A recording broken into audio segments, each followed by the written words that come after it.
Have you ever wondered why your weight loss attempt usually falls off around midweek after starting on a Monday? So, for example, Monday you're unstoppable, you're motivated, you're focused, and you're ready to start shifting some pounds. You've bought a shit ton of healthy food, you've got your gym sessions planned in, and you say to yourself that you're going to start getting up an hour earlier in the morning to go for an hour jog or something. You are absolutely locked the fuck in. And then Wednesday comes about and the alarm doesn't get answered. You just press snooze. The gym session gets moved to tomorrow. The healthy food gets quietly replaced by snacks and takeaways and everything else. And by Thursday, you've decided that next Monday is a much better time to start. That mythical next Monday, which obviously never comes. Does that sound a little bit familiar? Don't worry, I'm not a stalker. I've not been watching you from outside your house or anything. I just know people quite well, and I've seen it happen time and time again. And the reason this keeps happening isn't because you're trying to do too little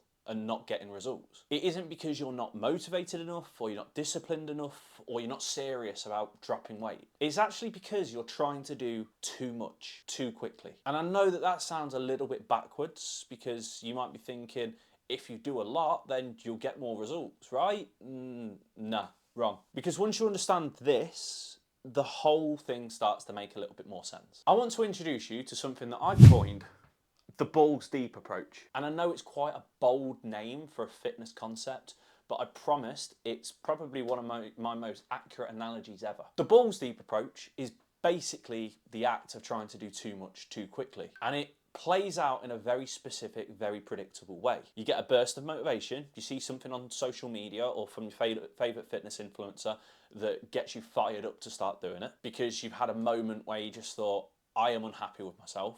Right, time to lock in. And in that moment of motivation, you make a plan. And the plan is quite ambitious because you're motivated, and motivation makes everything feel achievable. So you decide that you're going to go to the gym 6 days out of the week. You're going to cut out everything fun and tasty. You're going to completely eliminate sugar and takeaways and try and create a really aggressive deficit. And for reasons which are best known to your motivated brain, you decide that you're going to wake up at 4 in the morning to do an hour of misery-inducing cardio in the freezing cold right before work. I mean, that just sounds awful. And on paper, it might seem incredible to you because you're just going to think, yeah, I'm going to make a lot of results very quickly. But the problem is that plan requires a version of you which doesn't exist yet. Because here's what actually happens when you try and go balls deep without any foreplay. Yes, we are still talking about fitness, by the way. So day one, you do it through sheer willpower and the residual energy of your motivational peak. You do it. The alarm goes off at 4, you get up, you do your cardio, you go to the gym for the first time, you eat the right things, you go to bed absolutely exhausted and not necessarily fueled or full, but you genuinely feel quite proud of yourself that you managed to get all of it done. Then day 2, you do it again, but it feels a little bit harder. The alarm feels a little bit more brutal. The gym feels a little bit more like a chore. The healthy food looks a little bit less appealing, but you're still going, you're still committed because you're still a little bit motivated. Then day 3 comes about and the alarm gets snoozed and sacked off, and you'll tell yourself that you'll just do the cardio tomorrow. And tomorrow never comes. You still go to the gym. You might even sack the gym off because you think, I've done it for 2 days. May as well get a rest in now. I deserve it. And when you get home, you eat something, but that food that you eat probably wasn't part of your initial plan. Because you're tired and your willpower has been running on empty since day 1, you probably get a Chinese or something. And then day 4 is just a complete fuck it moment. You just think, nah, I'm just gonna wait until Monday to do it. And there it is, the balls deep approach, playing out exactly as it always does. Dramatic start, rapid deterioration,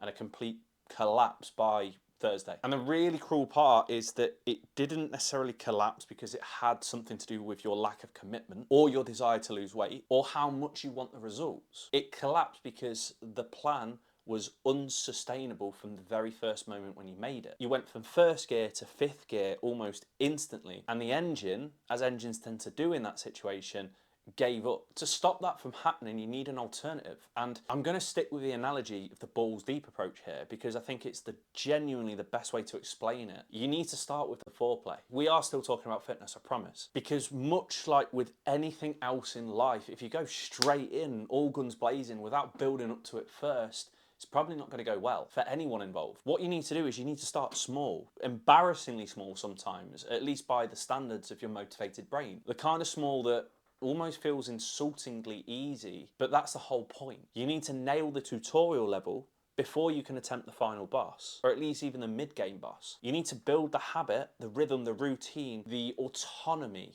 of doing these things before you try and make them harder. Think about it like learning how to drive. On day one, you don't immediately join the motorway. You've got to at least get to grips with the car that you're using. You're probably going to have to start trialing what it looks like on a quiet road, understand your maneuvers like the 3-point turn and the emergency brake and the turn in the road and stuff. And then eventually when you pass your test, then you can go onto the motorway. You don't just go straight on the motorway because that's an accident waiting to happen, isn't it? And that's exactly how a fitness journey should look. You should focus on the basics first and then build up to the next stage. So here's a practical example of what you can do instead. Instead of scheduling 6 workouts a week when you first begin, focus on just getting 2 done, maybe even just 1. That's it. Because then once you manage that first session and you go up to like 2 or 3, for example, which is the next step, and you manage to stay consistent with that, you are going to get results from it. And you can actually get rid of the anxiety that's probably built you of trying to get in and pressure yourself in getting 6 times a week. Then once you're hitting that 2 to 3 consistently, then probably take it up to 4 or 5 if you can. Don't go straight there. When it comes to nutrition, instead of cutting out everything tasty, everything that isn't quote unquote healthy,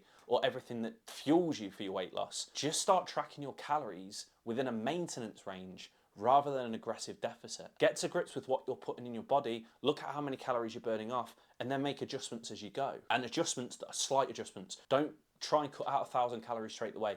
Just try and cut out like 200 to 250. That's fine, that's great, that's sustainable, and that's enough. And instead of setting a 4 a.m. alarm to do an hour of misery-inducing cardio, just look at your current step count and improve it by 1,000 a day. That's it. Like a slightly longer walk, parking a bit further away from the shops, for example, taking the stairs instead of the lift, just little things accumulated to make that big difference. That's the foreplay, and it might sound stupidly simple. The thing is that simple works, especially when you do it consistently. Simple sticks, and simple is what you're still going to be doing 6 months from now, rather than what you tried for 4 days before collapsing. So if you're wondering why your weight loss attempts always fall off around midweek, well, now you know. It's not a discipline problem, it's not a motivational problem, it's starting too hard and too soon problem. Chill out, take a step back, nail the tutorial, the basics, before you skip to the final boss. Start with the foreplay before going balls deep. Do the basics consistently, and then when they feel easy enough, take it up a level. If this video resonated with you and it did help, make sure you give it a like. If you want to catch any more content like this, which is designed to help you get into the best shape possible without hating your life in the process,